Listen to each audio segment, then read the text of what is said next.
माझं नाव महिमा सुधीर साने, मी नंदुरबार ह्या गावावरून आली आहे. धारेश्वर इन्स्टिट्यूट ऑफ नर्सिंग मधून आपल्याला विविध रुग्णालयामध्ये अनुभव मिळतो, तसेच प्रशिक्षणासाठी मदत होते.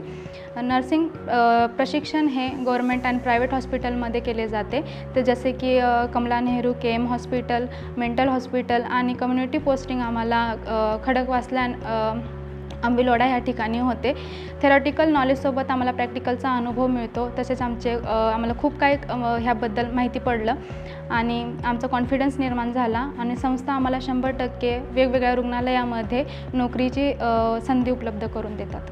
डॉक्टर हे 24 तास पेशंटकडे नसतात, नर्स हे 24 तास पेशंटकडे असते. त्यामुळे पेशंटची काळजी कशी घ्यावी किंवा पेशंटच्या सहवासात राहून त्यांच्या भावना समजून घेणे किंवा त्यांच्याशी कसे बोलावे, कसे राहावे, त्यांचे भावनांना समजून त्यांना सहानुभूती त्यांना देणे हे नर्सेसचं काम आहे.